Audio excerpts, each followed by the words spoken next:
हरि ओम। श्री गणेशाय नमः। ओम यतः सर्वाणि भूतानि प्रतिभान्ति स्थितानि च यत्रैवोपशमं यान्ति तस्मै सत्यात्मने नमः। ज्ञाता ज्ञानं तथा ज्ञेयं द्रष्टा दर्शनदृश्यभूः कर्ता हेतुः क्रिया यस्मात् तस्मै ज्ञात्यात्मने नमः।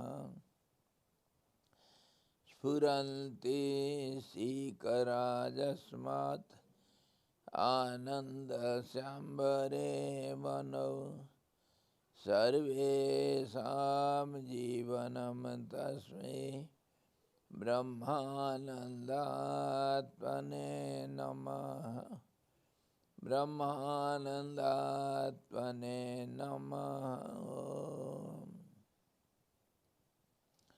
वेदोदधिं समुन्मथ्य ज्ञानरत्नं समुद्धृतं येन तस्मै वसिष्ठाय गुरुणां गुरवे नमः।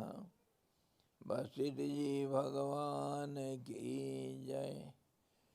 सद्गुरु भगवान की जय। सच्चिदानंद भगवान की जय। शब्द ब्रह्म की जय। सरस्वती महारानी की जय। योग वशिष्ठ जी भगवान की जय।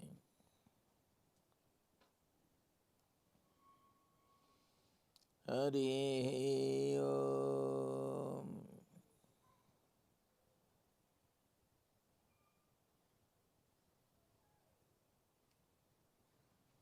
योग वशिष्ठ निर्वाण प्रकरण उत्तरार्ध 126वां अध्याय में हम देख रहे हैं कि चार विपस्थितों का चार दिशा में जाना, अलग अलग अनुभव करता हुआ सुख दुखों का आपस में फिर उस सुख दुख में भागीदारी लेना, ये बड़ा विचित्र चीज है। एक थे चार हुए, अलग अलग अनुभव हो रहा है और फिर भी एक दूसरे का अनुभव के साथ समता भी है, बराबर एक दूसरे का सुख दुख भी अनुभव कर लेता है। ऐसा कैसे होता है, इसके ऊपर हम बहुत विचार कर रहे थे और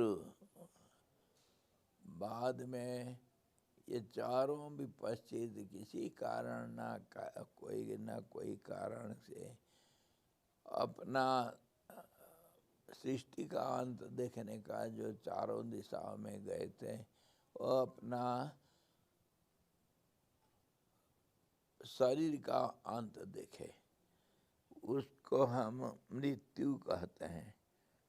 लेकिन शरीर का अंत में मृत्यु जो हम कहते हैं वो सचमुच जीव का समूल अंत नहीं होता है।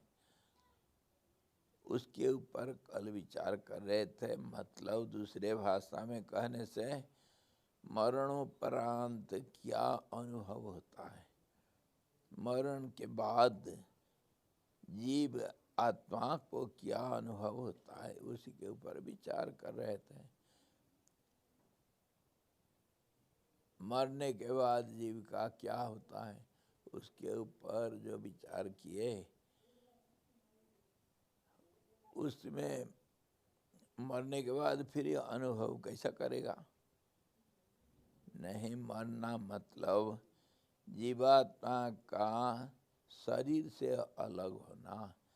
हम कल उसी को देख रहे थे कि अलग होने के बाद रहता है क्या उसमें।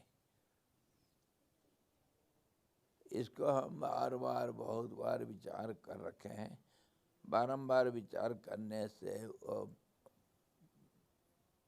समझ पक्का होता है।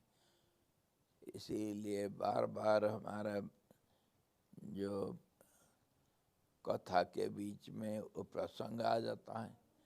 प्रसंग बार बार आता है इसी के ऊपर कि जीवात्मा और उस ये जो शरीर और एक परमात्मा है, इसमें क्या अंतर होता है, और स्थूल शरीर, सूक्ष्म शरीर और कारण शरीर, इसमें क्या अंतर होता है। ये सब कैसे क्या क्या मिल कर के क्या नाम धारण करते हैं, इसको हम बहुत बार विचार कर रखे हैं। कल भी थोड़ा विचार किए थे।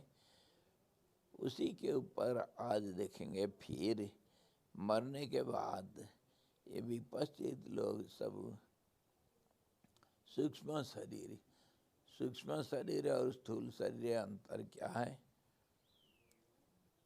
स्थूल शरीर तो 5 भूतों से बनाया गया, आकाश, वायु, अग्नि, जल, धरती, क्षिति, अप, तेज, गगन, समीरा, पंच तत्व, यह अधम शरीरा।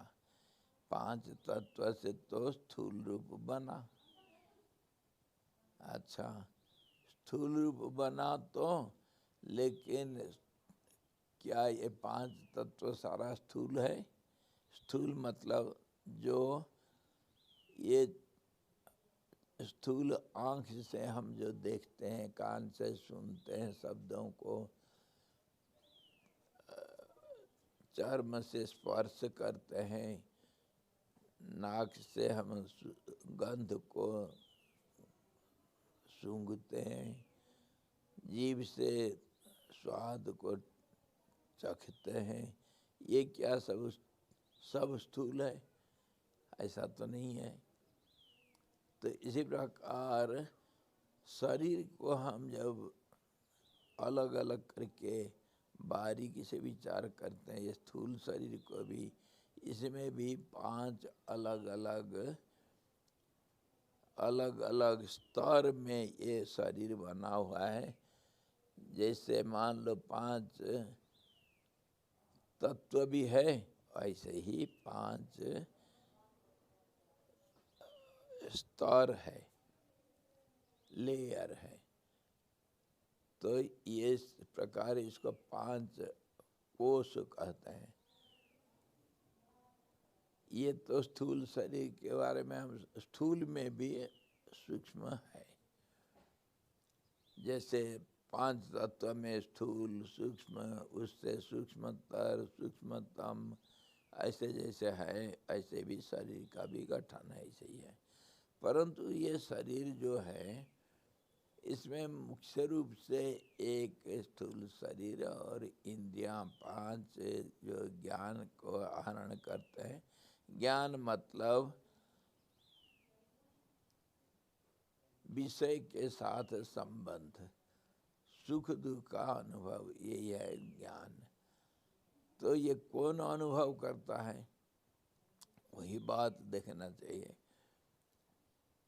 मुर्दा जो मर गया है, जिसका एक शरीर मात्र है, उसमें क्या स्थिति होता है।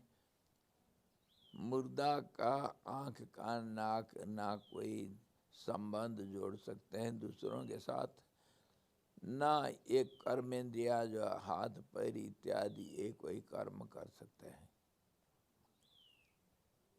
तो उसका कारण क्या है, हम जब विचार करते हैं, प्राण चला गया। प्राण चला गया कैसे? प्राण किसको कहते हैं? वायु, जो ऊर्जा के रूप में सारा शरीर में एक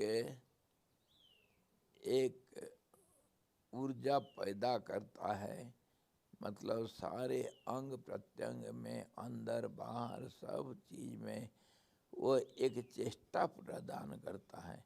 वायु खुद अस्थिर है और शरीर में अस्थिरता पैदा करता है, उसी का हम प्राण वायु कहते हैं। और वो प्राण वायु करता है क्या? शरीर का बहुत बारीक बारीक विचार करने से सारे शरीर के अंदर नस नाड़ियों से जो जाल बिछा हुआ है, उस नस नाड़ियों के अंदर वायु जा करके, जैसे हमारा सक्शन पंप होता है, जैसे मान लो पिचकारी में हम देखते हैं पानी हुआ या और कुछ चीज़ को खींचना और फेंकना बाहर, ऐसे ही प्राण सारे नस नाड़ियों में खून के जरिया से एक गति को पैदा करता है, चलनशीलता को पैदा करता है, उसी से सारे शरीर चलता रहता है। तो वो प्राण जब इसमें है शरीर में, तब तो शरीर कुछ चेष्टा करता है। प्राण अगर नहीं रहेगा, स्थिर हो जाएगा, तो शरीर में कोई कार्य नहीं होगा। कार्य मतलब चलनशीलता, एक दूसरे को धक्का ले देने से वही कार्य फिर कारण में बन जाता है, कारण कार्य में बन जाता है, ऐसा चलते रहता है। तो प्राण जब निकल जाता है ये शरीर से, उसी को हम मृत्यु कहते हैं, मरण हो गया। लेकिन मरण होने से खाली प्राण नहीं निकलता है। ये शरीर एक, जैसे मान लो एक रथ अथवा एक कोई वाहन मान लो, उसके अंदर कोई रहता है, एक तो प्राण रहता है जिसमें चलनशीलता पैदा करता है, उसके गति को पैदा करता है। और प्राण अकेला नहीं, प्राण हमेशा हमेशा प्राण काम नहीं कर सकता है। प्राण एक किस्म का ऊर्जा, एक चेष्टा है। चेष्टा जो है, चलनशीलता, एक दूसरे के निर्भरशील होता है, अपने आप में वो कुछ नहीं हो सकता है। इसी प्रकार प्राण को ऊर्जा देने के लिए अन्न का जरूरत होता है। दूसरा ऊर्जा, एक ऊर्जा दूसरे ऊर्जा को चलाता है, तो प्राण के लिए फिर अन्न का जरूरत पड़ता है।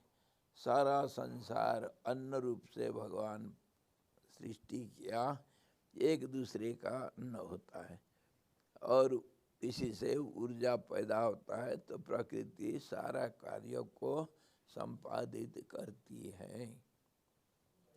शरीर में प्राण, प्राण के लिए अन्न, इसी प्रकार ये स्थूल काम तो चलता है और इसको चलाना फिर कैसे, कौन चलाता है? प्राण को तो अन्न मिल गया, वो आपस में अपने आप चलेंगे क्या? नहीं। जैसे कोई कार्य करने के लिए उसका देखभाल करना, उसका योजना बनाना, उसको कार्यकारी करना, योजना को कोई दूसरा मैनेजर, जिसको संचालक बोलते हैं, वो भी जरूरत पड़ता है। इसी प्रकार ये प्राण को चलाने वाला मन करके एक अस्थिर तत्व जो है, वो हमारा भी ऊर्जा ही समझो। मन एक अस्थिरता का नाम है। वो अस्थिरता किस प्रकार? एक स्पंदनमय अस्थिरता है।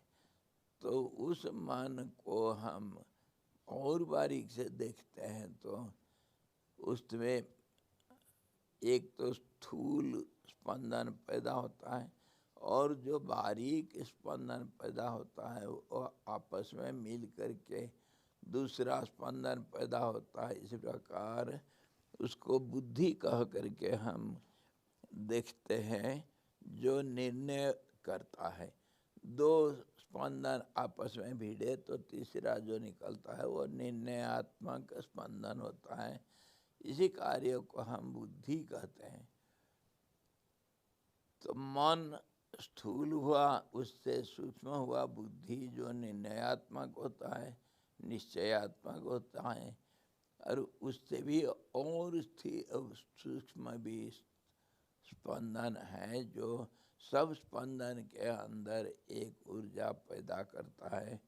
उसको अहंकार कहा गया। बहुत बारीक होने से सबके साथ मिल जाता है और उसको हम अहंकार अथवा मैं नाम से जानते हैं। इसी प्रकार मन तीन हुआ और वह स्पंदन जहाँ पैदा हुआ उसको चित्त कहते हैं, जो स्थिर भी है अस्थिर रूप में भी दिखता है।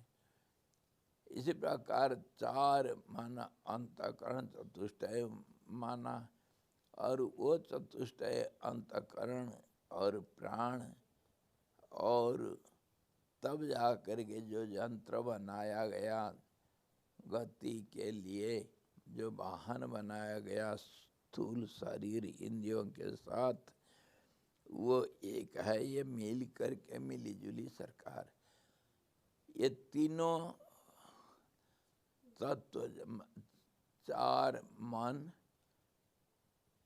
और प्राण, प्राण भी अलग अलग हिस्सा में शरीर में अलग अलग रूप से अलग अलग नाम ले करके अलग अलग काम को संपादित करता है। इसी प्रकार प्राण भी 10 हिस्सा से बांट करके काम करता है, और इंद्रियां भी अलग अलग काम करने से उनका वर्गीकरण किया गया। 5 तो ज्ञानेंद्रिया, 5 कर्मेंद्रिया हो गए। इस प्रकार शरीर के साथ इंद्रिया एक, और प्राण 10 प्रकार से एक, और मन 4 प्रकार से एक। ऐसा तीनों अलग अलग तत्व मिल करके एक दूसरे के साथ सहयोग करके सारे कर्म को संपादित करते। कर्म मतलब चलनशीलता, गतिशीलता, और वो एक दूसरे का कार्य कारण बनता है, और दूसरा कार्य जो बन गया वो कार्य फिर दूसरे कार्य के लिए कारण बन जाता है। इस प्रकार ये शरीर कार्य करता रहता है। परंतु इसके अंदर भी और एक कुछ है। ये जो मन ये इंद्रियों को और मन को चलाता रहता है, इसके पीछे भी कोई तो कारण होगा। कारण का कारण अवश्य होगा, ये कारण का अंत नहीं। तो इसको देखा गया कि कर्म इसके लिए प्रधान होता है। कर्म मतलब जो पहले से कुछ कार्य किया गया है, वो अभी भी उसका नतीजा क्या होगा। कार्य का कर्म का कर्म फल जब तक नहीं हुआ वो कर्म चुप नहीं रहेगा। कर्म फल फिर दूसरे कर्म को पैदा करेगा। जैसे कार्य कारण एक ही बात, कर्म कर्म फल। इसी प्रकार वो पूरा एक चक्र में चलता रहता है। तो मन, प्राण और ये इंद्रियों को चलाने वाला हुआ कर्म, और वो कर्म फिर कर्म का क्या कारण होगा। कर्म कहाँ से आया। पहला, जैसे मान लो एक जनरेटर है, जनरेटर से हमको बिजली पैदा करना है तो वो अपने आप नहीं कर सकता है, उसको चलाने वाला कोई होना चाहिए। उसमें ऊर्जा तो चाहिए, मतलब डीजल या पेट्रोल कुछ भी उसको चलाने के लिए चाहिए, फिर भी वो नहीं चल सकता है। उसके पीछे एक चेष्टा प्रदान करने के लिए कोई होना चाहिए। इसी प्रकार एक के पीछे दूसरा कारण हो जाता है। तो जैसे ये सारा शरीर का जो सहयोग समवाय समिति हुआ, इसके पीछे कर्म हुआ। कर्म के पीछे कौन है, कर्म क्यों कैसे ये गति को प्रदान करता है? कर्म के पीछे फिर हमारा इच्छा रही, कर्म करने की इच्छा। इच्छा नहीं होगी तो नहीं होगी। इसी प्रकार इच्छा, एक इच्छा दूसरी इच्छा को पैदा करता है और कर्म करवाता है, कर्म फल मिलता है, ये चक्र चलता रहता है। तो वो इच्छा के पीछे फिर क्या कारण होगा? इच्छा हुआ कि एक समझो ये आंख मिचोली खेल है, छिप जाना और देखना, ढूंढ निकालना। इसी प्रकार पहले जब खाली एक शरीर नहीं, अनंत शरीर जिसको हम जीव कहते हैं, इसके पीछे एक कहीं शुरुआत कहीं से हुआ है, जहाँ वही आंख बिचौली खेल चल रहा है, हाइड एंड सीक गेम। मतलब कहने का, पहले कहीं जहाँ कुछ नहीं था, परंतु कोई था जो सबसे पहले है और सबके पहले है, तो उसी में अपने आप को देखने का इच्छा प्रकट हुआ। क्योंकि अपने आप को भूल गया, तो अपने आप को देखना ऐसा कहा गया खाली भाषा में बोलने के लिए। मान लो इतना, मान लेने से हमारा बहुत काम बन जाता है, इसलिए मानना पड़ेगा। वो अपने आप को देखने के लिए इच्छा प्रकट किया। अपने आप को देखना मतलब पूरा को पूरा नहीं देख सकता है, पूर्ण को भूल करके अपूर्ण को देखेगा।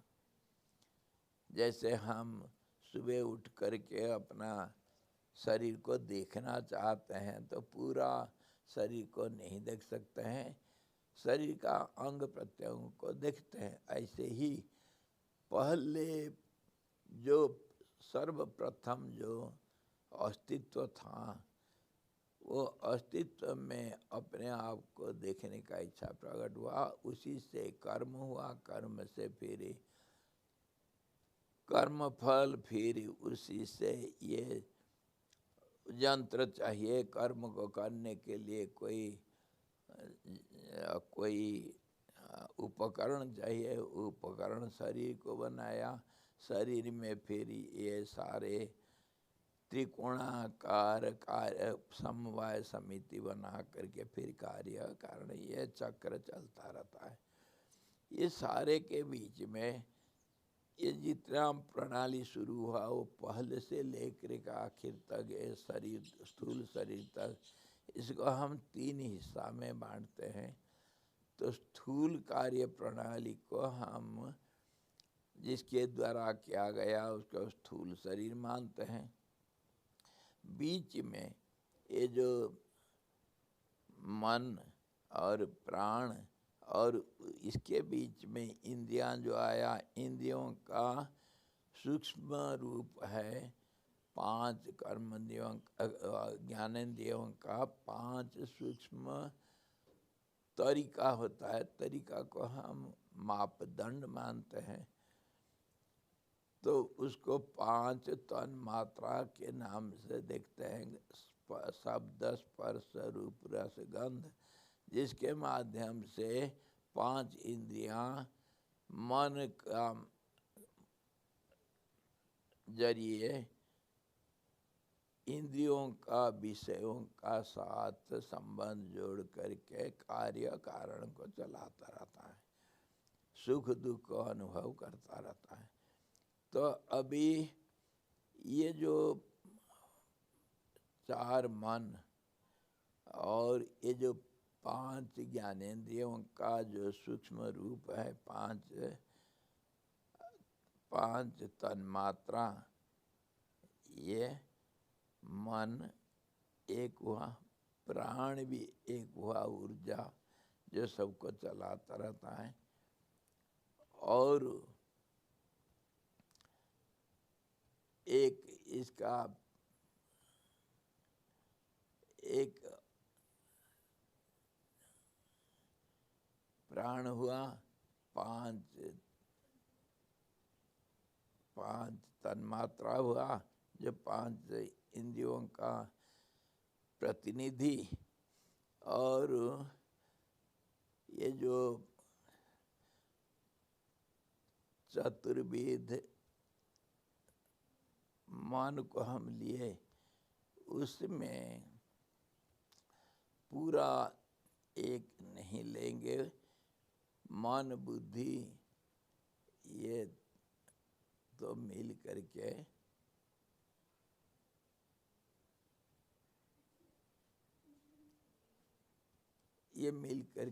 एक बने, जो कार्य को करते एक अहंकार होगा। तो इसी प्रकार 8 तत्वों को लेकर के सूक्ष्म एक ग्रुप बन गया, एक समूह बना।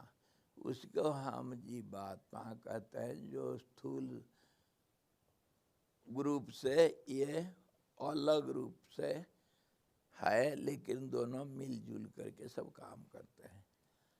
और वो जो सूक्ष्म ग्रुप बना 8 तत्व से, उसको पूरी अष्टक कहते हैं। वो भी एक समूह बन गया। वो समूह ये स्थूल समूह को चलाते रहते हैं। तो स्थूल समूह को स्थूल शरीर मानो और सूक्ष्म समूह को सूक्ष्म शरीर मानो। इतने ही है, सूक्ष्म शरीर और स्थूल शरीर। और जो पहले जो इच्छा प्रकट हुई मैं अपने को देखूं, वो सबके अंदर है। ये स्थूल शरीर अलग होने पर भी, सूक्ष्म शरीर भी अलग ग्रुप एक दूसरे से अलग होने पर भी, वो जो इच्छा है, वो इच्छा सबके अंदर एक है। उसको कारण शरीर बोलते हैं। और ये सूक्ष्म शरीर को जीवात्मा अथवा और दूसरे नाम से पुर्याष्टक इत्यादि कह करके हम समझते हैं। इसी प्रकार 3 शरीर हो गया। अच्छा, इसको हम इसीलिए विचार करते हैं, मरण के बाद क्या होता है देखने के लिए। माता जी, it is a subtle process, analytical process, where we see the 3 bodies. 3 bodies, one is gross body with 5 senses of knowledge, 5 senses of action, 10 senses, and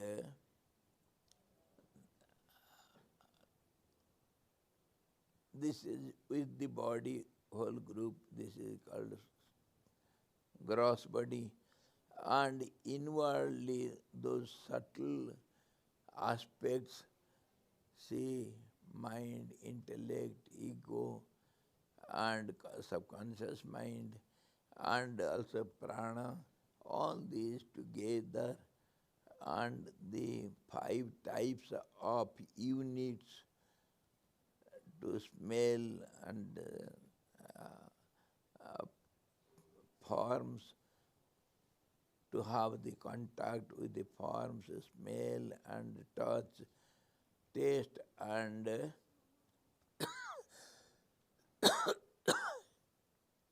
and sound. All these 5 units, all these subtler parts, 8 aspects together, they energize this gross body to work.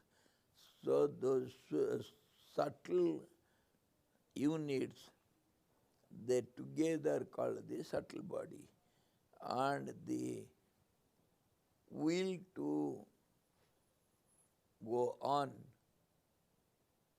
doing all these, the first will which is present in all the beings, all different units, such gross and subtle units, one will power is present everywhere behind everyone. So that is called causal body. In this way, three bodies are understood: gross body, subtle body, and causal body. Causal body is presence which wants to see. That is the causal body. It is present in everyone. It is the same. And the subtle bodies will be different from each other. And gross body, of course, everywhere there is difference. In this way, three bodies we see. What happens to the soul after death? That is to be seen. So, all these type of working system or bodies we have to understand. अब क्या हुआ, मरने के बाद कौन मरता है, कौन जीता है, कौन क्या करता है देखने के लिए ये जो प्रोसेस चलता है इसको कहते हैं प्रकृति अथवा ये सृष्टि अथवा संसार जो हमेशा हर जगह पर चक्राकार वर्तुलाकार एक दूसरे का कारण बन के चलता रहता है। एक बार एक दे दिया धक्का वो चलता रहेगा। ये फिएट कार, उतराई में फिएट कार चल रहा है। एक बार धक्का दिया तो वो जब तक उतराई है चलता रहता है।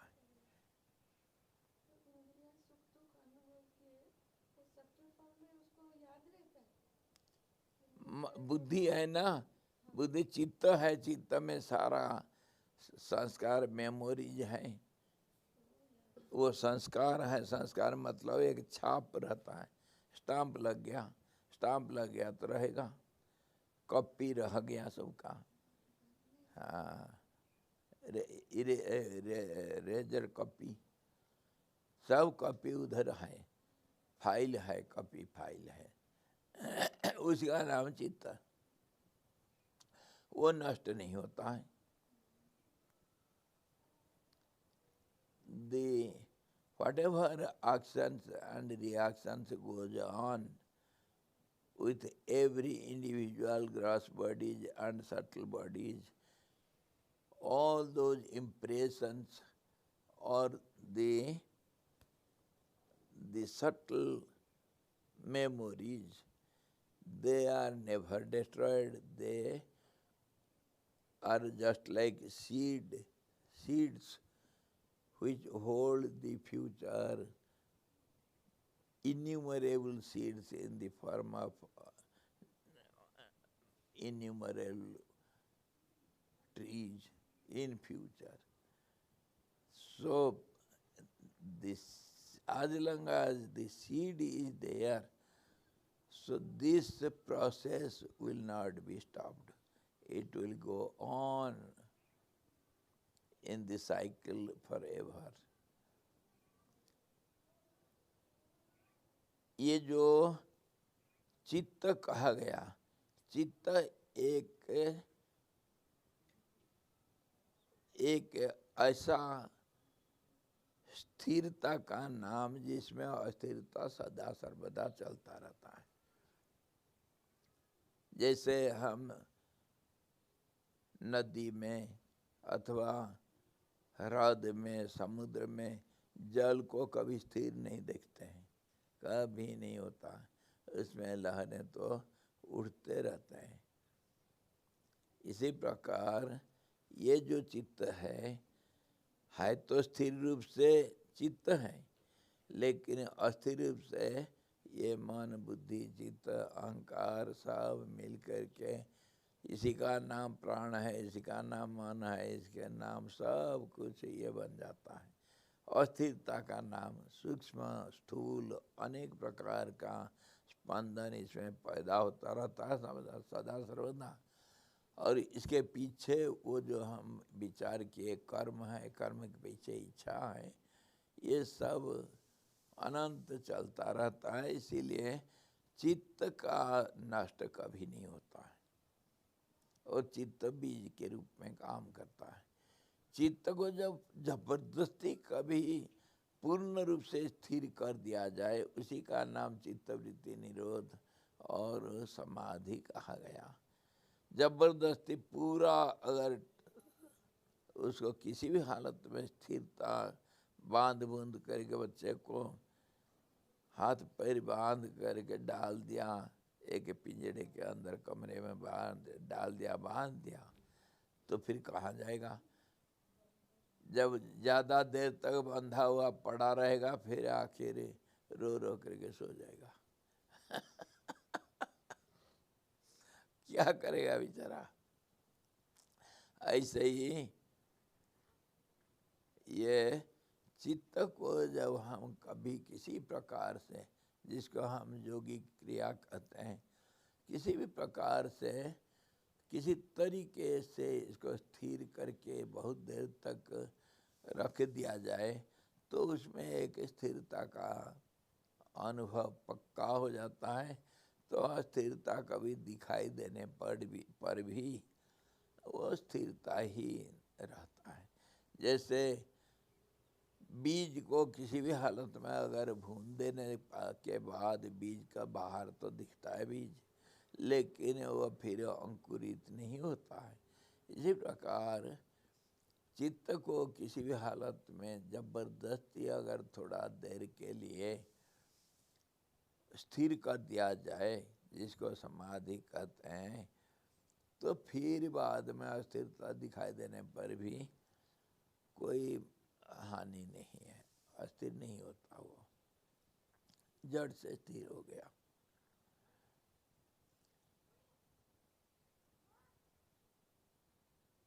इसको हम विचार इसलिए करेंगे, इसको जब हमारे सामने रखा गया, ये पूरा प्रक्रिया को, ये पूरा जो तरीका को हम सामने आँख के सामने रखे, तब फिर जन्म मरण और जन्मोपरांत मरणोपरांत जीव का क्या होता है, क्या जीव, क्या जीवात्मा और क्या होता है, ये सब हम समझ पाएंगे।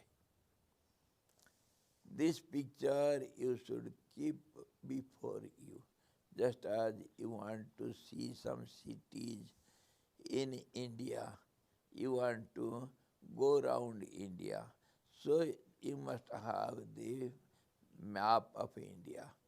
Whole map you should keep before you, and then go on finding different cities. And you can connect different cities, where to go and from which city you have to go, nearby city and then other cities. It will be easy.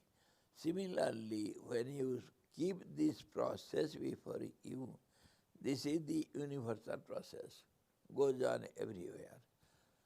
So now, if you have this picture before you, you can understand what happens to the soul after death, what is called birth and death.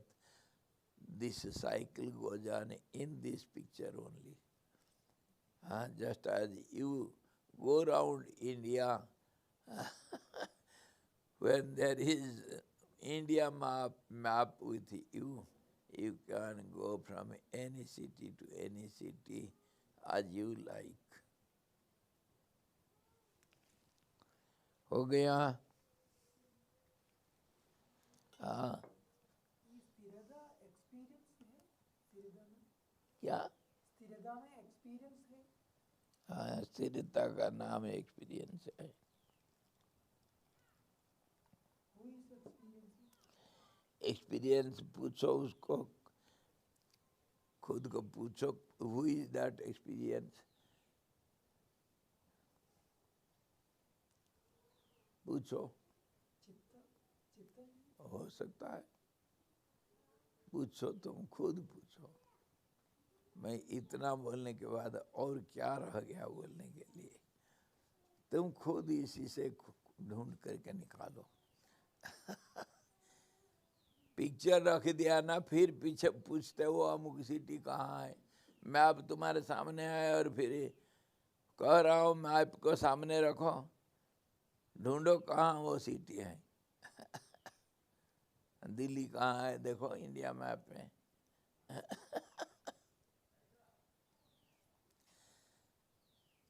तो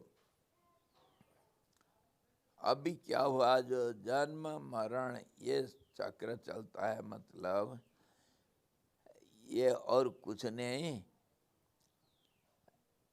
स्थूलता से सूक्ष्मता, सूक्ष्मता में और सूक्ष्मता, फिर ऐसे ही इधर उधर होते रहना। जैसे हम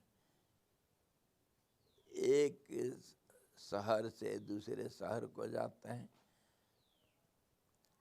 ले दूसरे शहर से तीसरे को, तीसरे से चौथे को जाते हैं। जो जाने वाला जो यात्री है वो मरता है क्या? मरना मतलब क्या होता है? यात्री तो है ही, वो तो यात्रा कर रहा है। ऐसे ही जो एक यूनिट, जिसको ये तीनों शरीर के साथ ये जो एक यूनिट बना, एक ग्रुप बना, उसको हम जीवात्मा कहते हैं। The individual being with all these three bodies together is known as individual being, because it has become an unit, so it is called individual being. ये जीव आत्मा, जीव मतलब चलनशील, जीवन जिसका है वह जीवती इति जीवः, जो जीता है। जीना मतलब कार्य में लगा हुआ रहता है, चंचल रहता है। तो ये तो चंचल रहेगा, चाहे दिल्ली जाए, चाहे नोएडा जाए, चाहे हरियाणा में घुस कर के किसी गांव में जा कर के पहुंच जाए, हाँ, और हरियाणा के पास वो पंजाब में जा कर के खूब लस्सी पिए, और वो परोठा के ऊपर मक्खन इतना डाल के खूब खाए, पर दिल्ली का जो यादगारी वो भूल जाता है क्या? और अपने आप को भूल जाता है क्या? दिल्ली में तो वही था, अब हरियाणा में वही आया, और पंजाब में तो वही रहा ना। यात्री तो एक ही है, चाहे कितने भी कुछ भी हो जाए, कहीं भी घूम जाए, यात्री तो एक ही है। तो ऐसे ही ये जो यात्री, ये यात्री का नाम है जीवात्मा। अनंत यात्रा। कहाँ से शुरू हुआ तुम्हारा यात्रा? घर से। घर कौन है? अस्थिरता का यात्रा कहाँ से शुरू होता है? स्थिरता से। स्थिरता का नाम परमात्मा। अस्थिरता का शुरू हुआ कजाल बड़ी से, वहीं से कि मैं मुझे देखूं, वहीं से शुरू हो गया यात्रा। और मुझे देखूं तो क्या दिखाई देगा? टुकड़े टुकड़े, वही टुकड़े टुकड़े ज्ञान को कहते हैं जीवात्मा।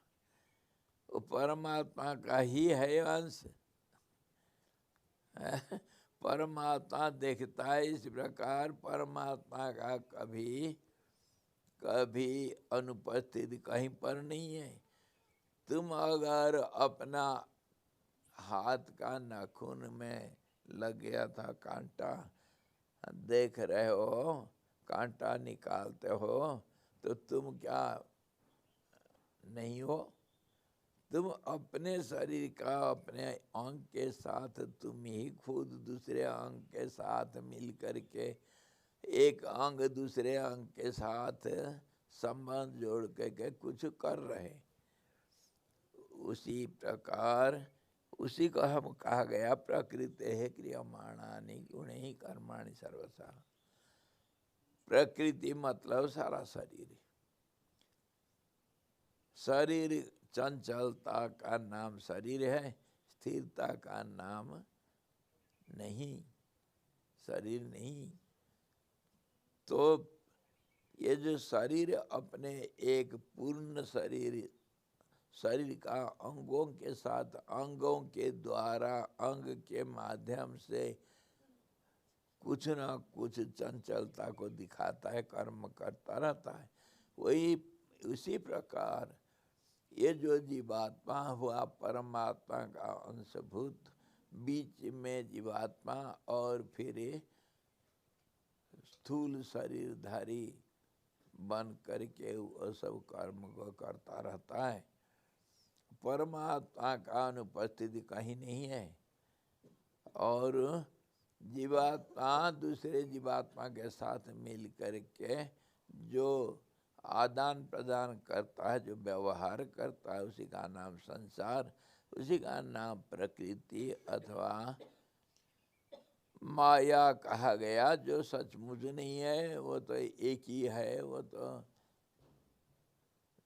मूलभूत जो है वो शरीर का अंग के साथ दूसरे अंग को मिला करके कुछ करता रहता है, खुजली करता रहता है। खुजली का नाम संसार, परमात्मा का खुजली संसार है। Itching, each guard. हाँ जी, हाँ जी। फिर वो परकाया प्रवेश क्या प्रकार है वो?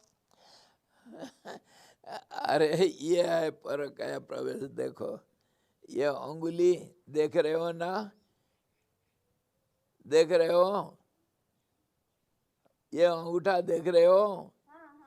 हाँ दिख गया। अब परकाया प्रवेश हो गया, ये परकाया प्रवेश हो गया। देखा, परकाया प्रवेश हो गया। नहीं तो बच्चे अंगुली चबाते रहते हैं, परकाया प्रवेश हो गया। ये परकाया प्रवेश हो गया।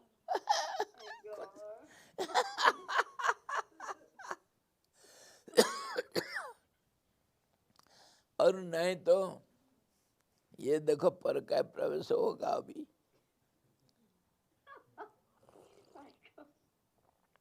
चाय कहाँ गया? तेरी के परकाया प्रवेश हो गया। अरे भाई, एक जीव दूसरे अब जीव के अंदर चला गया, वो साधारण नहीं होता है। स्थूल रूप से जो सूक्ष्म रूप से कारोबार करते हैं वो आसान हो जाता है उनको। हम हमेशा स्थूल में रहते हैं। परकाया प्रवेश करेंगे वो जोगी लोग करते हैं, वो तो उनके लिए खेल की बात है। जो बोलते हैं ना, तो कभी-कभी निगेटिव एनर्जी आ गई है, क्या-क्या बात करते हैं सब। वही सब ये सामयिक है। ये परकाया प्रवेश होकर ये एक प्रक्रिया है, वो क्रिया के अंदर और एक क्रिया है। क्रिया तो सब करते हैं ना,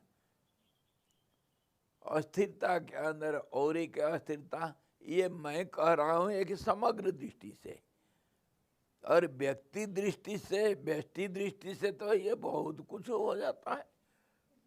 वो जो नाता जोड़ते हो, शादीशुदा हो जाता है, मेरा परिवार अलग है, तुम्हारा परिवार अलग है, तुम आए हो आंध्र से, मैं तो उत्तराखंड का राजा हूँ।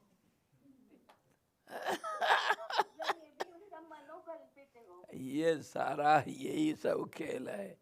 और इसी को हम, जो असाधारण होता साधारण घटित नहीं होता, जो कर्म उसको हम रिद्धि सिद्धि कह करके बड़ा भारी बना करके एक प्रोपागंडा कर रखे हैं। ये सब उसी के अंदर का सब। कहा ना मैं, जैसे ये जो परकाय प्रवेश और रिद्धि सिद्धि सब जितने किस्म का है, अणिमा गरिमा महिमा और जो कुछ तुम समझो, ये सब तुम्हारे, तुम ऋषिकेश से चलते हो अगर गंगोत्री, न ऋषिकेश से गंगोत्री तुम आए होगे नहीं होंगे, चलो दिल्ली चलो, दिल्ली से ऋषिकेश चलो। हाँ, दिल्ली से ऋषिकेश चलते हो, मेरठ पहुंच गए, वो तुम्हारा सिद्धि। और देखो वो रोड के पास में वो माइलस्टोन होगा, इतना किलोमीटर तुम दिल्ली से आ गए हो और ऋषिकेश के नज़दीक आ गए हो, ये तुम्हारा शक्ति है। और तुम जब आ करके हरिद्वार पहुंच गए ना, ओ ये सबका मन को जानता है। सर्वज्ञ बन गया। और जा करके ऋषिकेश पहुंचने के पहले वहाँ क्या शामपुर पहुंच गया और उधर नज़दीक और नज़दीक आ गया, तो फिर समझो ये तो सर्वज्ञ सर्वांतर्यामी है। हाँ, देख रहा है सबको। कहने का मतलब ये सब एक स्थिति का नाम है। तुम्हारे लक्ष्य है स्थिरता। स्थिरता के नजदीक जितने सब सूक्ष्म अस्थिरता है, उसको समझो कि सब रिद्धि सिद्धि महिमा गरिमा है। कहने का मतलब दूसरे ढंग से समझो, चोटी में पहुंचना तुम्हारे लक्ष्य है, और चोटी के 20 कदम नीचे पहुंच गए तो चोटी दिखता है ना तुमको, और नीचे जितने हैं सब दिख जाते हैं ना, वही सर्वज्ञता है। कौन कहाँ चढ़ रहा है, क्या सर्वज्ञता हुआ इसमें? वो तुम्हारा स्थिति तो अपने आप बता देगा सब। तो चोटी से पहले नीचे थोड़ा सा कुछ 50 कदम नीचे हो, चोटी दिख रहा है। चोटी के बारे में खूब बोलो, अरे नीचे वालों को बोलो, ए तू वहां पर खड़ा होकर के क्या कर रहा है रे, और तू वो रास्ता ठीक नहीं, तेरा आगे खड़ा होगा। तो ये सर्वज्ञता हो गया। अरे देखो तो दिखता है, ये सब देखने का ये एक स्थिति हो गई। तो इसमें कौन सा बड़ापना है, ये तो अपने आप आ जाता है। और इसके लिए जो कोशिश करते हैं और बड़ा मान के वहीं बढ़ जाता है, मैं सर्वज्ञ हो गया, तो वो लक्ष्य में नहीं पहुंच सकते हैं। ये सब परकाय प्रवेश, आकाश गमन और जल के ऊपर चलना, स्तंभन इत्यादि, ये सब इसी प्रक्रिया के अंदर है। जो साधारण नहीं है उसको असाधारण कर्म, जो साधारण हमेशा नहीं दिखता है उसको रिद्धि सिद्धि बोलते हैं, बस चमत्कार बोलते हैं। इसके अलावा और कुछ नहीं, उसको मन से हटा दो, अपने आप रिद्धि सिद्धि आएगा, उसका बाप आएगा, चलते रहो। हाँ जी। चोटी पे पहुंचने के बाद, चोटी पहुंचने के बाद सब कुछ मिल जाएगा। हाँ, सारे सिद्धियां तुम्हारे हाथ मुट्ठी में, जहां देखो उसको देखोगे और उसके ऊपर कहोगे, अरे तू क्या कर रहा है उधर, अरे बैठ कर नाश्ता कर रहा है, जल्दी आ जा, नहीं तो ऊपर से बादल आ रहा है, अभी बारिश होगा, तेरा पत्थर गिरने वाला, तूफान आने वाला, तो जल्दी आ जा।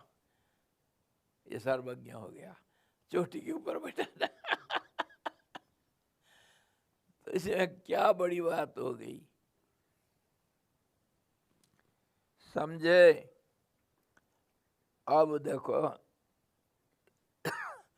इसको बहुत जरूरी है हमको देखना। पर काय प्रवेश भी ऐसे ही है, मरने के बाद क्या होता है, यही हमारा एक विषय है। कल भी इसके ऊपर बहुत विचार किए थे। Yesterday we have discussed a lot. Same thing we are discussing with a from different angle. Same thing. तो होता है क्या, ये जो प्रक्रिया चलता है, ये जीवन प्रक्रिया, इसमें हर जीव एक जाति है और इसका ये परिवर्तनशीलता अनंत है। इसी को कहते हैं यात्रा, जीवन यात्रा। और जीव मतलब ये जो पूरा ग्रुप है, ये सूक्ष्म ग्रुप जो स्थूल ग्रुप को चलाता है। जैसे तुम्हारे जिंदगी में, मैं पहले मेरे जिंदगी का कहानी सुनाता हूँ। मैं पहले पैदल जाता था स्कूल, 6 किलोमीटर पैदल जाता था। वो कीचड़ और वो बारिश के पानी में, खड्डे में पानी जम जाता था, गले तक पानी में घुस कर के जाना पड़ेगा स्कूल। तो कपड़ा लत्ता नंगे हो करके हम सब बच्चे लोग नंगे हो करके कपड़ा और वो बस्ता वगैरह सब ऊपर रखेंगे, सिर के ऊपर जाएंगे उस तरफ, फिर कपड़ा पहन करके जाएंगे स्कूल। ऐसा रास्ता में जाता था कभी, जहाँ आज मोटर गाड़ी दौड़ रहा है, जमाना बदल गया। अच्छा, उसके बाद फिर कहीं से एक साइकिल मिल गया था, साइकिल चढ़ता था। साइकिल फिर बाद में कुछ टाउन में आने जाने के लिए साइकिल यहाँ आया। यहाँ ऋषिकेश में आश्रम में रहा तो आश्रम से 4 धाम पैदल किया हूँ। कितनी बार इधर उधर पैदल गया हूँ। ऋषिकेश से भी यहाँ तक पैदल आया हूँ बहुत बार। कहीं रास्ता किनारे सो जाता रात को, और सुबह उठ करके चलो। फिर यहाँ आकर के भी उत्तरकाशी आना जाना पैदल होता था, कभी कुछ सामान लाने के लिए। फिर एक साइकिल हुआ। साइकिल के बाद फिर आश्रम वाले मेरे को एक पुराना था गुरुनिवास में मोपेड था। मोपेड मेरे को स्वामी जी महाराज दे दिए, तारे प्रेमानंद का काम में आएगा। मोपेड में मैं कभी ऋषिकेश भी जाता था, गर्म हो जाने से उसके ऊपर पानी डालता था।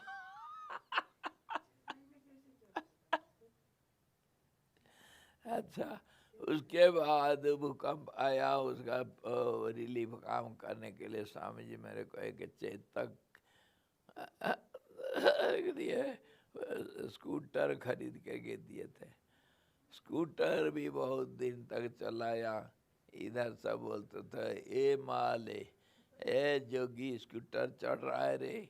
जो गाँव वाले देखते थे। अच्छा, उसके बाद जमाना बदल गया। कोई एक मारुति 800 मेरे को जबरदस्ती इधर छोड़ के गया। कहा स्वामी जी आपका जरूरत पड़ेगा तो चला लेना, नहीं तो पड़ा रहेगा, मेरा कार इधर ही पड़ा रहेगा, मेरे को जरूरत नहीं, इधर रहने दो। उसको मैं चलाते रहा। उसके बाद धीरे धीरे कहाँ से क्या क्या सब, अभी 4-4 5-5 गाड़ी, कोई चलाने वाला नहीं। तो कहने का मतलब ये है, मैं तो वही हूँ, है मैं वही हूँ। कभी पैदल चलता था, कभी साइकिल, कभी वो पेड़, तो कभी स्कूटर, तो कभी मोटरसाइकिल, तो कभी मारुति 800, तो कभी आज अरे क्या नाम, डिलक्स कार। तेरी के महंत जी आ रहे हैं, तेरी के स्वामी जी आ रहे हैं, पीछे भी स्टाम्प लगा हुआ है शिवानंद आश्रम है तेरी के। तो ऐसे ही मैं तो एक ही हुआ ना, वो बचपन से वो कीचड़ में नंगे होकर के वो पानी के अंदर जाने वाला मैं ही था। आज कार में बैठ के उड़ रहा हो सकता है एक हेलीकॉप्टर कल मिल जाएगा। तेरी के हाँ, हमारे स्वामी जी विष्णु नारायण शाह जी, फ्लाइंग स्वामी जी, उनका अपना प्राइवेट कार क्या प्लेन था, वो जा करके इधर उधर सब आसन सब सिखाते थे। फ्लाइंग स्वामी जी उनका नाम था, उनका प्राइवेट प्लेन था। तो कहने का मतलब आदमी तो एक है ना। ऐसे ही यात्रा तुम कर रहे हो तो कहीं 5 स्टार होटल में रहते हो और कभी प्लेन में उड़ते हो तो कभी ट्रेन में चलते हो तो कभी कार में जाते हो तो कभी पैदल जाना पड़ता है, तो यात्री एक ही है। कभी 5 स्टार होटल तो कभी जंगल के पेड़ के नीचे, है ना। और इसी के ऊपर कल मैं कहानी बताया था, वो गौ चुंगाने वाला, भेड़ बकरी चुंगाने वाला चंद्रगुप्त मौर्य, वो बन गया सम्राट, बिहार का भारत को एक बना दिया था। वही एक ही बच्चा है कि नहीं।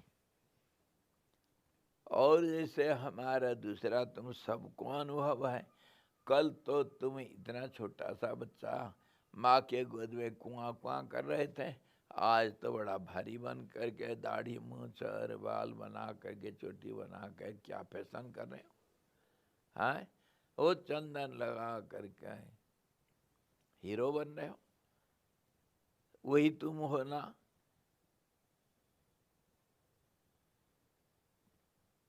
शैशव, कैशोर, यौवन और वार्धक्य, जरा, ये सब कुछ एक ही का अलग अलग अवस्था।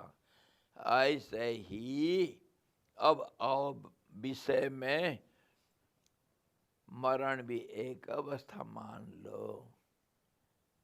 जीव एक ही है। जैसे तुम एक शहर से दूसरे शहर को जाते हो, जैसे तुम एक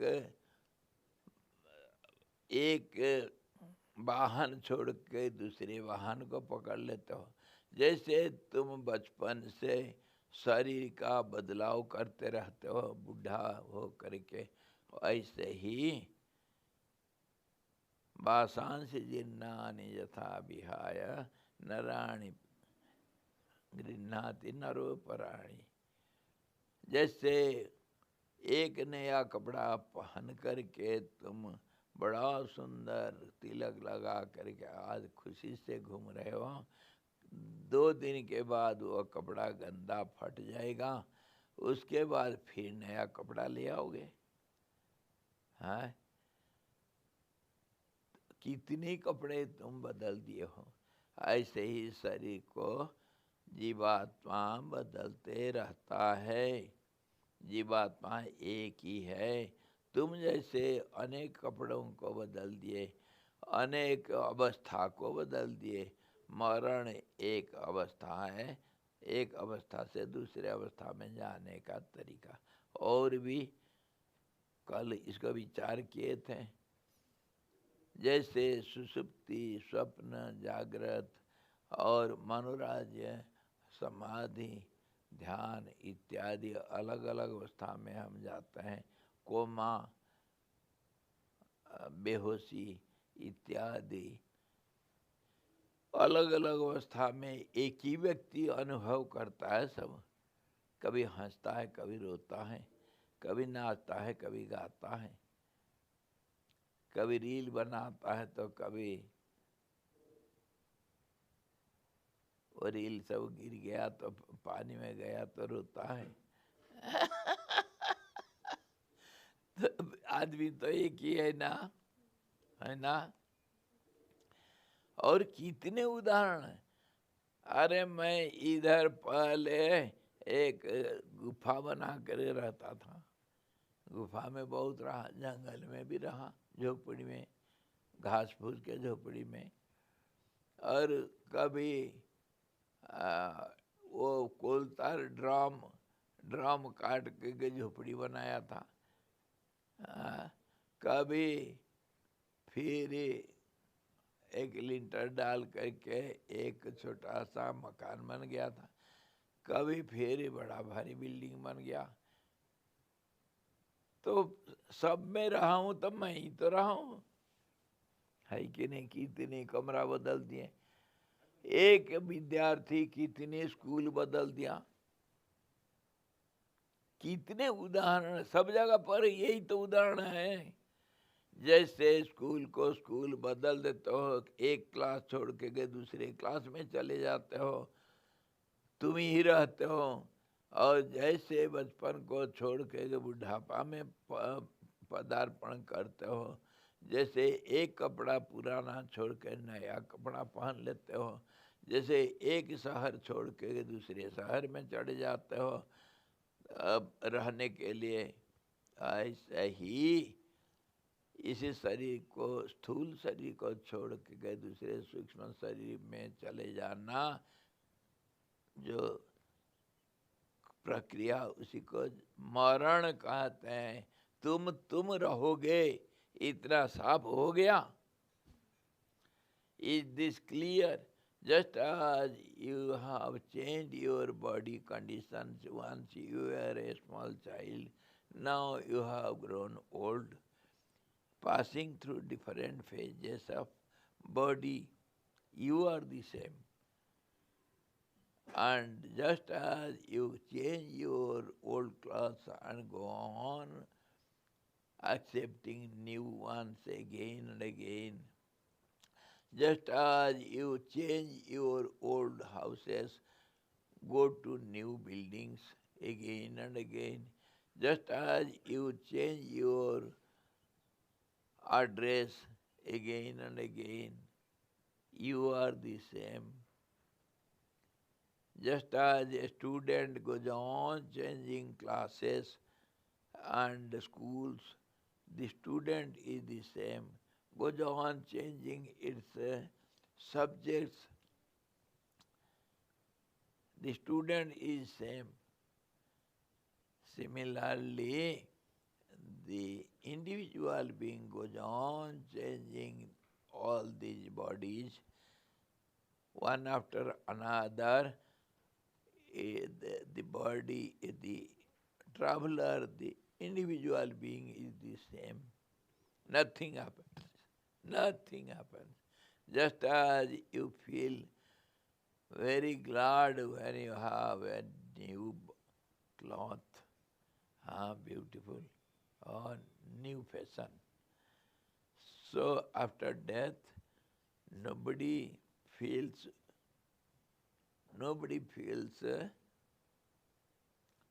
any displeasure. Everybody feels happy. But for some time, just as you keep your old cloth for some use, you remember your old cloth because it is usual for you. You know how to use it. Say shoes, old shoes is very good. New shoes, to be habituated with new shoes, you take some time. Similarly, giving up this gross body here on the earthly plane, when the individual being goes to the other plane, subtler plane, for some time there will be little different type of feeling, but there is no worry, no problems, nothing is felt. Slowly you forget the old ones and you are usual with the new ones. That new again becomes old. Again you get another new one. Similarly, that after death, this body remains here. It just as your old cloth gets torn up and where does it go? You don't know. You don't care for it. Similarly, the old body gets decomposed and you are well off with the new subtle body, somewhere, somehow. And then that becomes old. You get another new beautiful body, whether gross or subtle, from plane to plane. That means from different existence to different existence. You go on changing. But you are the same, the traveler is the same, the body holder is the same, whether it is gross or subtle. Just as you hold new clothes, so many new clothes, so many types of new clothes. Sometimes in winter you wear so many warm clothes, jacket, and in summer you throw away all those. With a knicker, it is enough. Similarly, from different situations to different situations, the individual being goes on changing.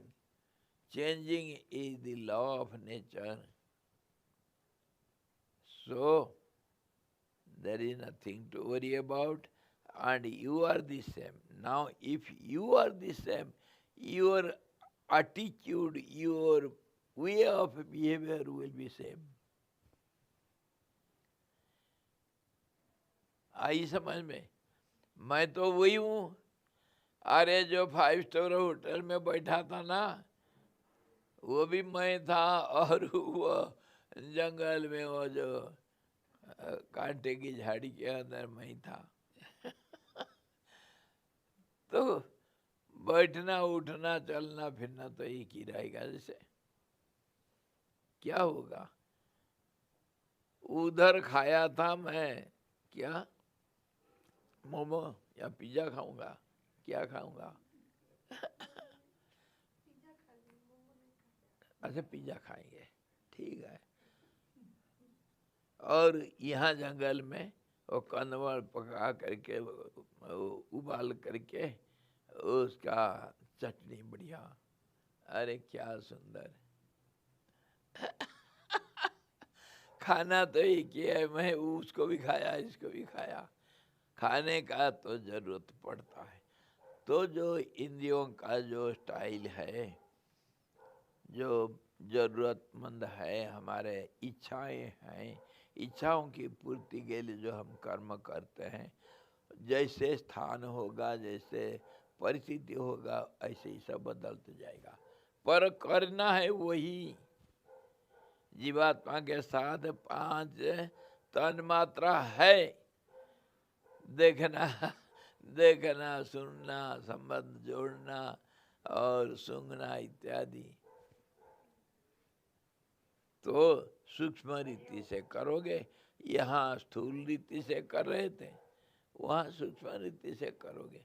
जैसे स्वप्न में तुम वही कर्म करते हो जो जागृत में करते हो, वो सूक्ष्म रूप से होता है. यहाँ स्थूल रूप से. स्थूल और सूक्ष्म में अंतर कुछ नहीं. स्थूल बारंबारता के कारण हुआ है और सूक्ष्मता बारंबारता का कमी है. बारंबार इतना नहीं दोहराए जितना जागृत में हम दोहराए हैं. Repetition is called the cause for the grossness, and less of repetition is subtleness. Don't forget this formula. And in subtle realms, the subtle body remains for little period. That's how we call it subtle body, subtle realm.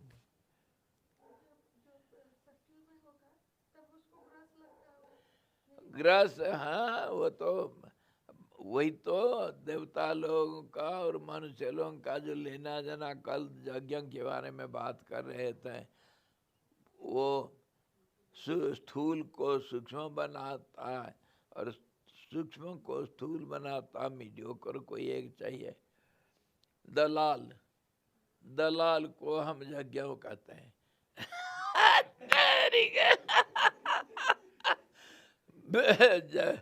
Bombay में जाओ दलाली चलता है।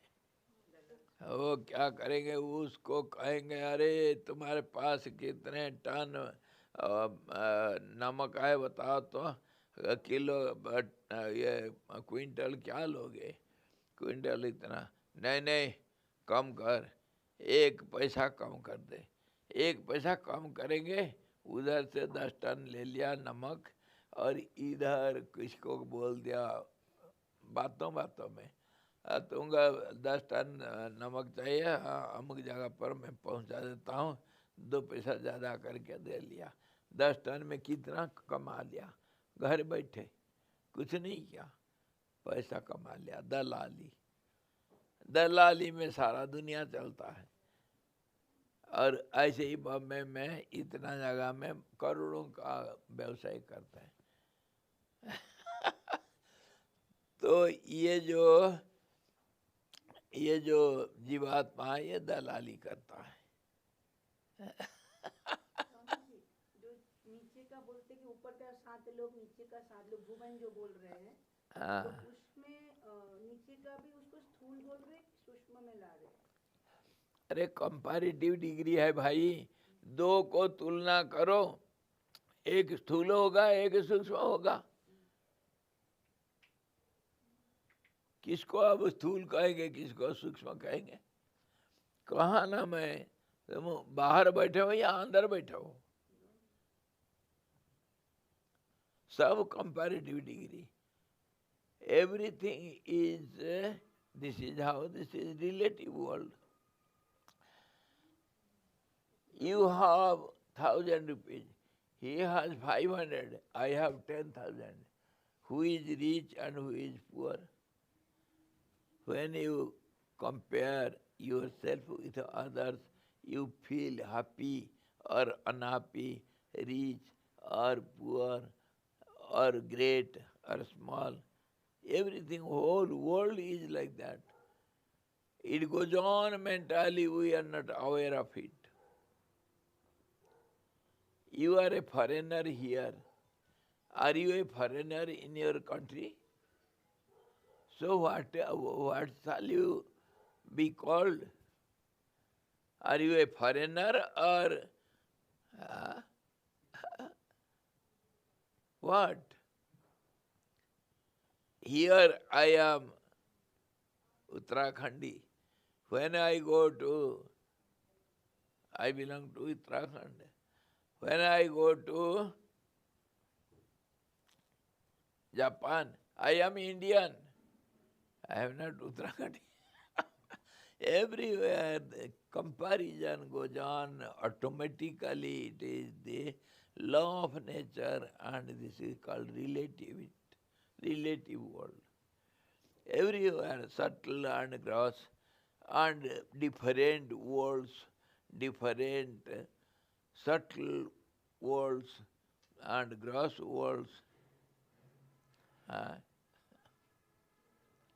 Everywhere there is a comparison, and when one is compared with the other, then we decide what it is, what not. Whether you are old or young, you are young comparing with an old man, elder than you, and you are old comparing with the small children. So what are you?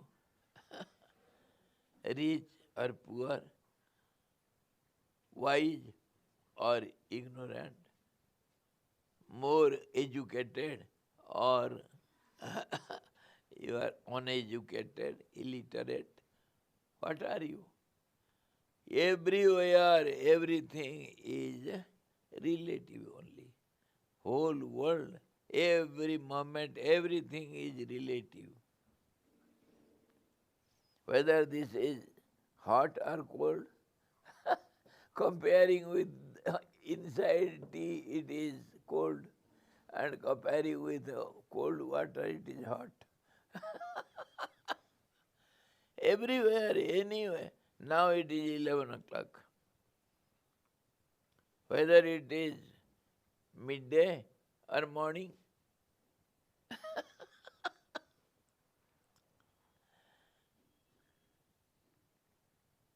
So, after death, when the individual subtle being travels in its eternal journey, goes on changing different phases of life, that is called birth and death, and the same thing goes on being repeated again and again in different ways, because you are the same. You are means your mind is there, impressions are there in your subconscious mind, and your way of movement is the same, desires are same. You create your world wherever you are. सुनो कैसे? मैं कभी ऋषिकेश से आश्रम में था, कभी निकला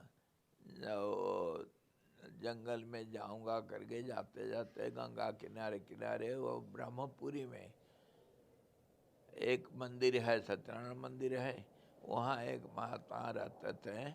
उधर कोई भी महात्मा आए उनको भोजन मिल जाता है। तो मैं देखा भोजन तो मिल जाएगा। गंगा किनारे खूब बढ़िया रेतीला एक बड़ा भारी एरिया है, और वो गंगा किनारे एक बहुत बड़ा पत्थर, उसके नीचे मैं क्या किया, झाड़ी झूड़ी के जंगल से काट कर ला, हाथ में तोड़ कर ला करके रख दिया, नीचे झाड़ी बिछा दिया, हाँ वो कपड़ा पत्ता उत्ता बिछा दिया, और सुंदर एक गुफा बना दिया। 1 महीना रहा। क्या आनंद, रोटी मिल जाता खाने के लिए, क्या मजा। उधर एक मकान बना दिया। उधर से आया कभी है, इधर आया था तो इधर गंगा किनारे वो मोड़ में वो एक पत्थर के नीचे खोद खोद करके उधर 9 फीट, लगभग 9 फीट में 3-4 फीट जगह बना दिया, और गंगा किनारे सुंदर नवरात्रि एक बार इधर उधर ही किया था। कोई परू आए नहीं। जाना आश्रम में रोटी मिल जाता था, मुक्त हुआ के आश्रम में गंगा किनारे रहा। फिर एक झोपड़ी बना, कहीं झोपड़ी बना करके उसमें रहा। कोई एक महात्मा कहीं कुटिया पत्थर उथर इकट्ठा, मिट्टी पत्थर इकट्ठा करके एक गुंबद जैसे बनाया था, उसमें भी कुछ दिन रहा। वो ऐना में जा करके भी घास फूस सब इकट्ठा करके गांव वाले वो लकड़ी इकट्ठा करके एक झोपड़ी बना दिए, उसमें 2-3 साल रहा। आज बिल्डिंग में बैठा हूँ। मैं तो वही काम करता हूँ, चलना फिरना, देखना सूंघना, बोलना, ये सब एक ही तो है। जगह बदल गया तो मैं बदल गया थोड़ी। वैसे ही घर अगर बदल जाता है, परिस्थिति बदल जाता है, जो जिसका बदला वो तो एक ही है, वो बदलता नहीं। उसका इच्छाएं, उसका स्वभाव उसके साथ है, वो कभी नहीं बदलेगा। और उसी को हम कहते हैं चित्त। और जो सूक्ष्म शरीर तो रहता है उसका प्रकृति स्वभाव ऐसे ही रहेगा, चित्त में जो संस्कार है उसी प्रकार रहेगा। इसी प्रकार जन्म मरण का चक्र में कभी डरना नहीं, भूलना नहीं, और ना समझी नहीं दिखाना, ना कोई भय है मरण के लिए, ना कोई फायदा है मरण में। ये तो प्रकृति का नियम चलते रहेगा। जैसे तुम घर बदल देते हो, जैसे कपड़ा बदल देते हो, जैसे सुख दुख में बदलाव आते जाता है, जैसे तुम्हारे ज्ञान में, व्यवहारिक ज्ञान में बदलाव आते जाता है, वैसा ही ये जीवन चलता रहेगा। इसलिए मरण के बाद क्या होता है, जो तुम्हारे दिल में है वही होगा। बस दिल में है मतलब तुम्हारे सूक्ष्म शरीर का जो चित्त में जो संस्कार होगा उसके अनुसार तुम कर्म करोगे। हो गया निष्पत्ति। स्वामी जी मतलब ये कपड़ा बदलना न बदलना मेरे हाथ में, मेरा नहीं, तुम्हारे हाथ में नहीं। नहीं मेरी तो मर्जी नहीं, मर्जी तुम्हारी नहीं नहीं ना, तुम स्वतंत्र नहीं इधर। नहीं हो। क्यों? तुम पहले से कुछ तुम्हारे मर्जी हुआ था, और वो मर्जी भी तुम्हारे मर्जी से नहीं। चलो जड़ में, वो जो करण शरीर जो परमात्मा एक था अनेक बन गया, वहाँ से वो शुरू हुआ है। यह अनंत यात्रा है। वहाँ जब तक नहीं पहुँचोगे तब तक तुम्हारी मर्जी नहीं चलेगा। वो नदी में जो बह करके जा रहा है एक तिनका, उसका मर्जी चलता है क्या? वो तूफान में एक धूल का कण कहता है मेरा मर्जी, चलेगा उसके मर्जी? वही तो तुमको दिया था ना, किसको दिया था वो कविता लिखने के लिए? हाँ, बवंडर के अंदर एक धूल कण, उसका जीवन क्या है बताओ, उसके ऊपर लिखो कविता। है उसकी मर्जी चलता है। कभी वो सुखी होता है, कभी दुखी होता है, कभी आसमान में घूमता है, कभी मिट्टी में मिल जाता है, उसका मर्जी से होता है। ये प्रकृति की मर्जी, उसका प्रवाह में तुम बहते रहते हो। इसको समझ करके मैं कहीं नहीं हूँ, इसको मान लो। कहीं नहीं हूँ। हाँ जी, तुम्हारे मैं को मैं मता मन मारी रे, नन्हा करी करी पीसी। चटनी बना हाँ, चटनी बनाओ जैसे मेहंदी बनाते हो। मेहंदी को पीस पीस करके जैसे हाथ में लगाते हो। तुम कहीं के नहीं, धोबी के कुत्ते ना घर के ना घाट के। ना घाट के। जी जी। हाँ, मेरी मर्जी कहोगे, मेरी मर्जी तब कहोगे जब तुम स्वतंत्र होगे। तुम्हारे प्रकृति के ऊपर जब हाथ मुट्ठी में रख दोगे, इंद्रियों को बस में कर लोगे, मन को शिथिल कर दोगे, प्राण को स्थिर कर दोगे, तब तुम्हारे मर्जी चलेगी। ये तो स्वामी जी वही तो बोल रही थी मैं। मर्जी तब होगा, अभी नहीं। हाँ अभी नहीं।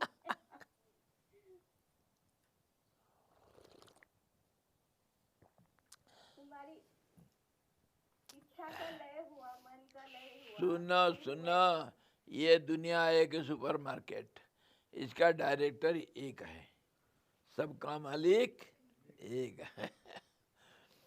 उसके साथ तुम अगर संबंध बना देते हो, डायरेक्टर को पीए बन गया, नहीं तो उसका पैर दबाओ। उसका चाय पानी व्यवस्था करो, उसके साथ संबंध जोड़ दो कैसे भी। और कैसा संबंध जोड़ोगे? वो तुलसीदास जी का क्या कविता वाली क्या लिखे, विनय पत्रिका पढ़ो। उधर वो मालिक के साथ कैसे संबंध जोड़ना पड़ता है। संबंध जोड़ दिया एक बार, नजर पड़ गया उसका तुम्हारे ऊपर, फिर तुम्हारी चलिए चर्बी क्या मर्जी उसके मर्जी के साथ मिल जाता है। फिर तो कुछ भी करो।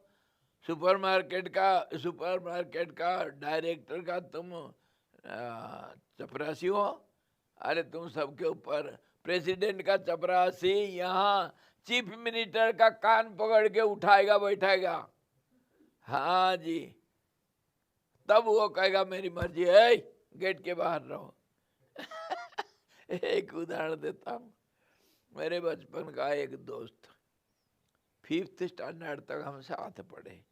वो था कोई एटीएम का लड़का था। एटीएम लोग बदली हो जाते हैं, वो बदली हो गया तो पिताजी का बदली हो गया तो वो भी कहीं चला गया। पर हम जिगरी दोस्त थे, कभी किसी को नहीं भूले। बहुत देर तक फिर चिट्ठी उठी लिखते रहे, बहुत दिल के दोस्त थे। फिर समय बदल जाता है, जिंदगी बदल जाता है, बहुत दिन तक बिछुड़ गए। फिर मैं कभी उड़ीसा गया था और मैं जिस गांव में गया उधर एक कोई बड़ा ठेकेदार था। और ठेकेदार भी बचपन में कभी खेलता था, मार खाया मेरा, कभी प्यार भी हुआ। तो मैं जाकर पहुंचा गांव में, तो वह आकर के बड़ा प्यार से मेरे को मिला। बाबा जी, आपका जो बचपन का दोस्त वो हमारे चीफ इंजीनियर है। वो कभी कहीं जा कर के कहीं इंजीनियर बना, चीफ इंजीनियर बना, और भुवनेश्वर में कहीं वो किसी डिपार्टमेंट का चीफ इंजीनियर है। और ये लड़का ये बड़ा ठेकेदार है, उनसे ठेका सब लेता है, वो जानता है। और कभी कभी बातों में वो बात उसको पता चल गया कि ये बाबा जी का बचपन का दोस्त है। तो मेरे को कहा, बाबा जी आपका दोस्त के साथ मिलोगे? मैं कहा अरे कैसे नहीं मिलेंगे, 50 साल के बाद, 50 साल बिछुड़ने के बाद एक दूसरे को मिल रहे हैं। मैं कहा जरूर मिलेंगे भाई। वो भी भूल चुका है, और वो चीफ इंजीनियर है, बड़ा भारी ऑफिसर है।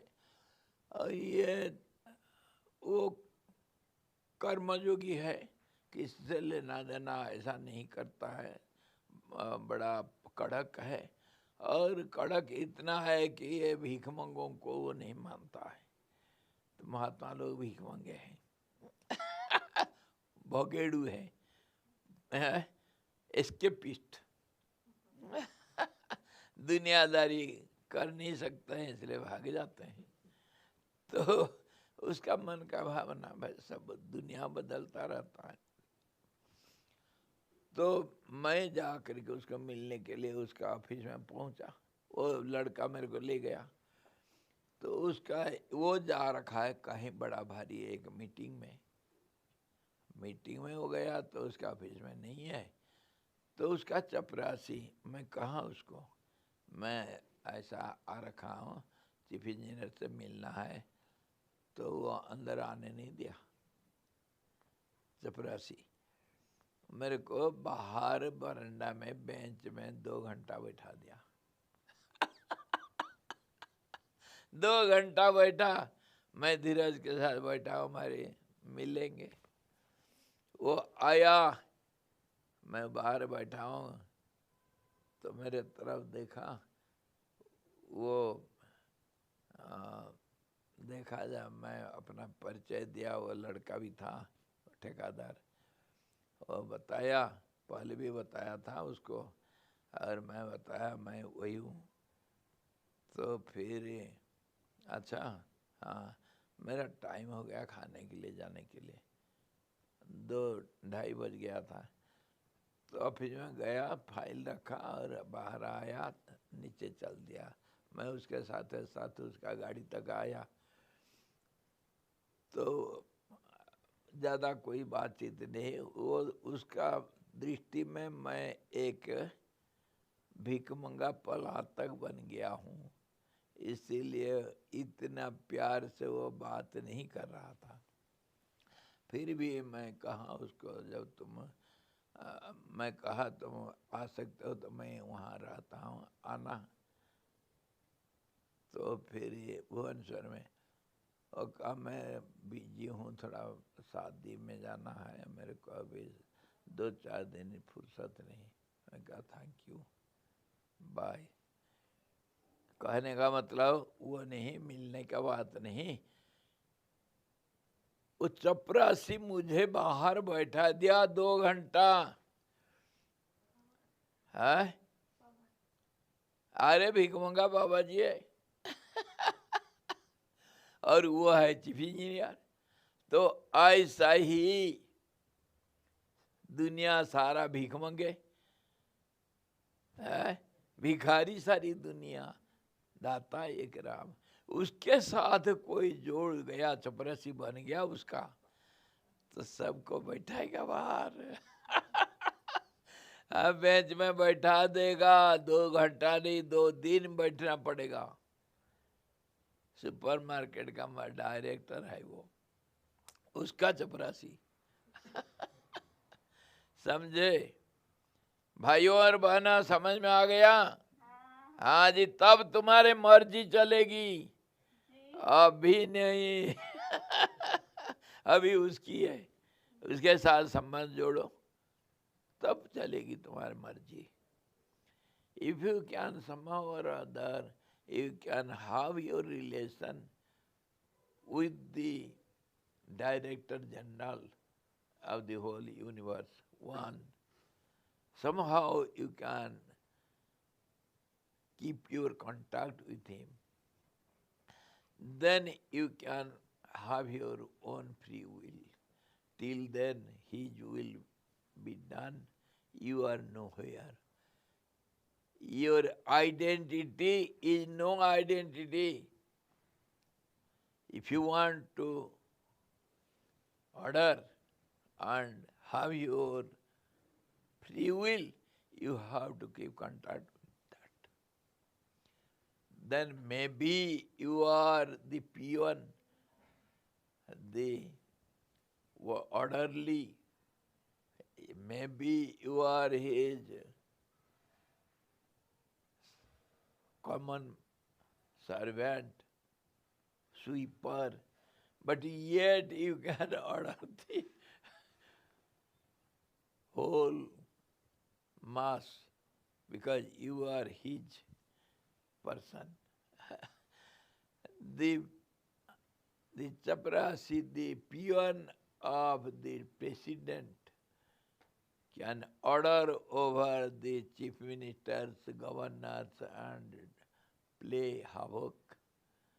But he is just sweeper, but he works under the president. Similarly, if you want to exercise your free will, you have to have full contact with the director. Then only you can have free will. Till then, you are nowhere. Throw out your ID card, your credit card, your other cards. क्या card है? Throw out all those. Set fire to it. It has now got no use.